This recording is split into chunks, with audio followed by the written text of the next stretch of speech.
सभी छात्रों को मेरा हार्दिक आशीर्वाद। आज इस वीडियो में राष्ट्र के निर्माणक तत्व में जो दूसरा तत्व जन है उसके शेष मुख्य अवतरण तथा तीसरे मुख्य तत्व संस्कृति से संबंधित जितने भी प्रश्नोत्तर मुख्य रूप से मुख्य हैं उस पर हम आपका ध्यान आकर्षित कराना चाहते हैं। तो सारे प्रश्नोत्तर इस प्रकार हैं। पहला जो अवतरण है, पृथ्वी के विशाल प्रांगण से लेकर होना चाहिए। अब इस अवतरण से संबंधित जो प्रश्न है उसका उत्तर इस प्रकार है। पहला प्रश्न है, संपूर्ण राष्ट्र की उन्नति किस प्रकार हो सकती है अथवा रेखांकित अंश की व्याख्या कीजिए। इसका उत्तर है, प्रत्येक व्यक्ति राष्ट्र की महत्वपूर्ण इकाई है। किसी भी वर्ग या जात के किसी एक व्यक्ति को पीछे छोड़कर कोई भी राष्ट्र उन्नत नहीं कर सकता। जिस प्रकार शरीर का कोई अंग रोगी है तो संपूर्ण शरीर को स्वस्थ नहीं कहा जा सकता, उसी प्रकार राष्ट्र का कोई भी व्यक्ति यदि पिछड़ा हुआ है तो संपूर्ण राष्ट्र को उन्नत या विकसित नहीं कहा जा सकता, क्योंकि संपूर्ण में वह पिछड़ा भी सम्मिलित है। अतः राष्ट्र में जितने लोग रहते हैं सभी को मिलकर प्रत्येक की उन्नति करनी चाहिए, तभी संपूर्ण राष्ट्र की उन्नति संभव है। दूसरा प्रश्न है, लेखक के अनुसार देश के निवासियों का परम कर्तव्य क्या है। इसका उत्तर है, लेखक के अनुसार देशवासियों का परम कर्तव्य है कि सब अपने स्वार्थों को छोड़कर भाषा, धर्म, जाति और संप्रदाय की संकुचित सीमा से हटकर उदार और व्यापक दृष्टिकोण को अपनाकर राष्ट्र की सर्वतोमुखी उन्नति में जुट जाएं। अगला प्रश्न है, प्रस्तुत गद्यांश का साहित्यिक सौष्ठव लिखिए। इसका उत्तर है, भाषा शुद्ध साहित्यिक परिमार्जित खड़ी बोली, शैली गंभीर विवेचनात्मक शैली, देशवासी स्वार्थ रहित और परिश्रमी हों, भाव साम्य, ऐसा ही भाव राष्ट्र एवं समाज की प्रगति के लिए दिनकर जी की निम्न पंक्तियों में द्रष्टव्य है। एक नर से दूसरे के बीच का व्यवधान तोड़ दे जो बस वही ज्ञानी वही विद्वान। इसका अर्थ है, मनुष्य के बीच में जो विरोध की दीवारें खड़ी हैं उस विरोध की दीवार को जो समाप्त कर दे वही सबसे बड़ा ज्ञानी और विद्वान है। अगला जो इसका मुख्य अवतरण है वो है, जन का प्रवाह यहाँ से लेकर होता है। अब इससे संबंधित जो प्रश्न है वह है, जन का प्रवाह अनंत होता है, लेखक का क्या आशय है। उत्तर है, लेखक का आशय यह है कि किसी राष्ट्र में उसके निवासियों के आवागमन का क्रम कभी टूटता नहीं, सदा चलता रहता है। एक पीढ़ी से अगली पीढ़ी के क्रम से लोग राष्ट्र में सदा निवास करते आए हैं। ऐसा कभी नहीं हुआ जब राष्ट्र में मनुष्य न रहते हों। अगला प्रश्न है, तादात्म्य शब्द का क्या अर्थ है। इसका उत्तर है, तादात्म्य शब्द का अर्थ है एक रूपता, भूमि के साथ राष्ट्रीय जन की एक रूपता, अर्थात अपने को राष्ट्र के साथ एक होने का अनुभव करना। अगला प्रश्न है, राष्ट्र की उन्नति अवनति उत्थान पतन का राष्ट्रवासियों पर क्या प्रभाव पड़ा। उत्तर है, राष्ट्र की उन्नति अवनति उत्थान पतन को देखकर राष्ट्रवासी सदैव नए उत्साह के साथ आगे बढ़ते रहे हैं। वे राष्ट्र के उत्थान पतन का नई शक्ति, उत्साह और साहस के साथ सदा मुकाबला करते रहे हैं और पूरे उत्साह के साथ जीवित हैं। अगला प्रश्न है, जन के जीवन की गतिशीलता के क्रम को लेखक ने किस प्रकार समझाया है अथवा रेखांकित अंश की व्याख्या कीजिए। उत्तर है जन के जीवन की गतिशीलता के क्रम को लेखक ने नदी के प्रवाह के समान बताया है।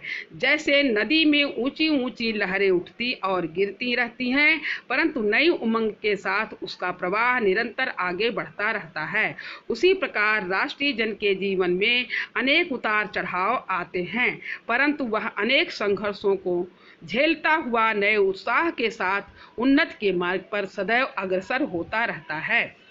अगला प्रश्न है, राष्ट्रीय जन किस प्रकार राष्ट्र के विकास में तत्पर रहते हैं? इसका उत्तर है जिस प्रकार नदी का प्रवाह निरंतर बहता हुआ भी बीच बीच में डेल्टा छोड़ता जाता है, उसी प्रकार राष्ट्रीय जन भी परिश्रम और कर्तव्य परायणता से अपने राष्ट्र के विकास के चिन्ह छोड़ता जाता है। अगला प्रश्न है, प्रस्तुत गद्यांश की भाषा शैली स्पष्ट कीजिए। भाषा, उत्तर है भाषा शुद्ध साहित्यिक, अलंकारिक, परिमार्जित, खड़ी बोली, शैली विवेचनात्मक और भावात्मक। अब राष्ट्र का जो तीसरा, राष्ट्र के निर्माणक तत्व का जो तीसरा तत्व, मुख्य तत्व है संस्कृति, उसके मुख्य अवतरणों से संबंधित प्रश्नोत्तर इस प्रकार है। मुख्य अवतरण है जीवन के बिटप से लेकर के निर्भर है, इससे संबंधित प्रश्न इस प्रकार है। पहला प्रश्न है, प्रस्तुत गद्यांश में किसके महत्व का विवेचन किया गया है? उत्तर, प्रस्तुत गद्यांश में राष्ट्र के तीसरे अंग संस्कृति के महत्व का विवेचन किया गया है। अगला प्रश्न है, संस्कृति जीवन रूपी वृक्ष का फूल है, इस कथन के द्वारा लेखक क्या स्पष्ट करना चाहता है? उत्तर, उपर्युक्त कथन के द्वारा लेखक यह स्पष्ट करना चाहता है कि जैसे वृक्ष का सौंदर्य पुष्प के रूप में प्रकट होता है, उसी प्रकार जन का चरम उत्कर्ष एवं उसके जीवन का सौंदर्य संस्कृत के रूप में प्रकट होता है। जैसे पुष्प की सुंदरता और महक से वृक्ष का सौंदर्य निखरता है, उसी प्रकार संस्कृत के कारण ही जन का जीवन सुंदर, सुगंधमय और यशस्वी बनता है। जिस राष्ट्र की संस्कृति जितनी श्रेष्ठ होगी, उस राष्ट्र के जन का जीवन भी उतना ही श्रेष्ठ और उन्नत होगा। अगला प्रश्न है, संस्कृत किस रूप में दिखाई पड़ता है? उत्तर है, मनुष्य सतत कर्म करता हुआ ज्ञान की खोज में लगा रहता है। मनुष्य ज्ञान द्वारा जो कुछ सोचता है और कर्म द्वारा जो कुछ करता है, वह सब संस्कृत के रूप में दिखाई पड़ता है। इस प्रकार संस्कृति जीवन के विकास की एक प्रक्रिया है। अगला प्रश्न है, राष्ट्र की विभिन्न संस्कृतियां किस आधार पर एक सूत्र में बंध जाती हैं? इसका उत्तर है, राष्ट्र की विभिन्न संस्कृतियां सहनशीलता और आपसी मेल जोल के आधार पर एक सूत्र में बंध जाती हैं। अगला जो मुख्य अवतरण है, उसका संकेत है जंगल में जिस प्रकार, यहाँ से लेकर रूप है यहाँ तक रहेगा। अब इससे संबंधित प्रश्नोत्तर। पहला प्रश्न है, प्रस्तुत अवतरण में लेखक क्या स्पष्ट करने का सफल प्रयास किया है?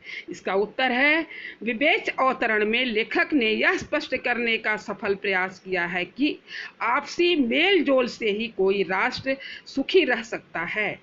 अगला प्रश्न है, विद्वान लेखक ने विकसित एवं सुखी राष्ट्र हेतु राष्ट्र के नागरिकों को क्या संदेश दिया है, अथवा रेखांकित अंश की व्याख्या कीजिए।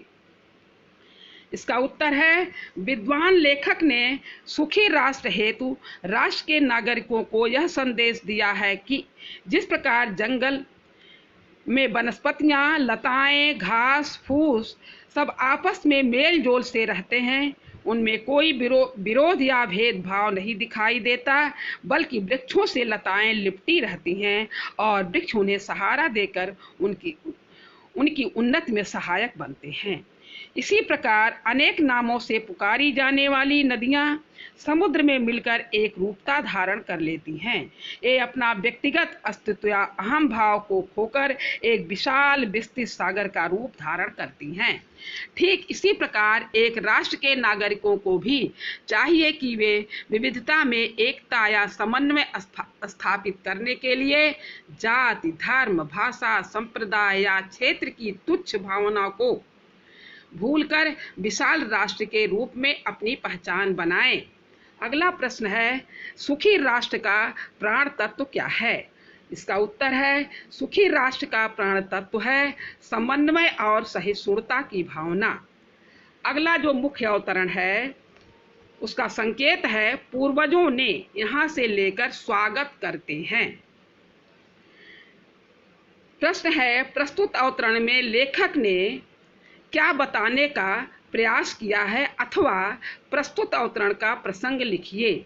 इसका उत्तर है, प्रस्तुत अवतरण में लेखक ने बताया है कि राष्ट्र की उन्नति उसकी प्राचीन परंपराओं से संदेश लेकर भविष्य के लिए प्रयास करने पर निर्भर है। अगला प्रश्न है, राष्ट्र के विकास का स्वाभाविक तरीका क्या है? उत्तर है, प्राचीन के प्रति गौरव की अनुभूति करें। उस अनुभूति से एक प्रकार का तेज निश्चित होता है। उस तेज का अपने भविष्य के जीवन में अनुकरण करके हम महान बनने का निरंतर प्रयास करें। यही राष्ट्र के विकास का स्वाभाविक तरीका है। अगला प्रश्न है, लेखक किस प्रकार के राष्ट्र का अभिनंदन करना चाहते हैं? इसका उत्तर है, जिस राष्ट्र में भूतकाल के आदर्श वर्तमान पर बोझ नहीं होते और अतीत के गौरव को ही श्रेष्ठ स्वीकार करके अंधानुकरण करने की प्रवृत्ति नहीं है, उसी राष्ट्र की उन्नति होती है। ऐसे राष्ट्र का लेखक अभिनंदन करते हैं। अगला प्रश्न है, हमें किन बातों को नहीं भुलाना चाहिए? उत्तर है, अतीत की सफलताएं राष्ट्र के लिए गौरव की वस्तु होती हैं, इसलिए उन्हें भुलाना नहीं चाहिए। अगला प्रश्न है, एक मुख्य सूक्ति है, वह रेखांकित अंश में पूछी जाती है। वह रेखांकित सूक्ति इस प्रकार है प्रश्न के रूप में, बिना संस्कृत के जन की कल्पना कबंध मात्र है, संस्कृत ही जन का मस्तिष्क है। इस कथन को स्पष्ट कीजिए। कबंध मात्र मतलब सिर रहित धड़। इसका उत्तर है, प्रस्तुत पंक्ति में लेखक ने संस्कृत तत्व की महत्ता प्रतिपादित करते हुए संस्कृत को राष्ट्र का मस्तिष्क कहा है, क्योंकि मानव शरीर का संचालन और नियंत्रण उसी से होता है। मस्तिष्क की मृत्यु होने पर व्यक्ति को मृत मान लिया जाता है। उसके बिना मानव का जीवन उसी प्रकार निष्प्राण है जैसे शरीर में मस्तिष्क के बिना धड़ निष्प्राण और व्यर्थ रहता है। शरीर में जैसे मस्तिष्क का महत्वपूर्ण स्थान है, उसी प्रकार मानव जीवन में संस्कृत का विशेष महत्व है। जैसे मस्तिष्क के हमें सोचने का अवसर प्रदान करता है, उसी प्रकार संस्कृति हमें चिंतन का अवसर देती है। संस्कृत के बिना मानव की कल्पना नहीं की जा सकती। पूरे पाठ का अवतरण, पूरे पाठ से जितने भी मुख्य अवतरण थे वो संबंधित प्रश्नोत्तर वो पूरे हो गए। उस पाठ को मैंने एक रेखांकित चित्र के द्वारा भी समझाया है। वह एक राष्ट्र रूपी वृक्ष के रूप में मैंने समझाया है। उसमें मैंने भूमि और जन और संस्कृत को उस चित्र के माध्यम से दिखाया है। जन का ये कर्तव्य बनता है कि भूमि का सांगोपांग अध्ययन करें, और सांगोपांग अध्ययन करने से राष्ट्रीय भावना का उदय होता है और माता और पुत्र का संबंध दृढ़ होता है। दूसरा उसका कर्तव्य है कि पृथ्वी के बाह्य प्राकृतिक सौंदर्य, कहाँ पहाड़ हैं, कहाँ झरने हैं, कहाँ नदियाँ हैं, कहाँ पे वन संपदा है, कहाँ पर उपजाऊ भूमि, किस किस भिन्न भिन्न प्रकार की मिट्टियों से हमारी पृथ्वी माता का शरीर सजा हुआ है, वह इसका निरीक्षण करें। उसके बाद पृथ्वी के आंतरिक पृथ्वी भाग की उसे परीक्षण और निरीक्षण करना है। पृथ्वी आंतरिक भाग से का मतलब यह है कि पृथ्वी के भीतर छिपे रत्न, खनिज संपदा सबका वह खोज करे, निरीक्षण करे। हमारी पृथ्वी कहीं विखंडित न हो, उस पर वह जन का ये कर्तव्य बनता है। तभी माता और पुत्र का संबंध भी अटूट बनता है। फिर तीसरा जो मुख्य तत्व है, जो संस्कृति है, वह हमारे वह क्या है? वह जीवन रूपी वृक्ष का पुष्प के रूप में है। और संस्कृत का निर्माण जो होता है, ज्ञान और कर्म के समन्वय से संस्कृति का निर्माण होता है। और जिस प्रकार से पुष्प रहित वृक्ष का कोई महत्व नहीं होता है, उसी प्रकार से संस्कृति के बिना मानव जीवन अधूरा है। अब यहीं पे आपका समाप्त।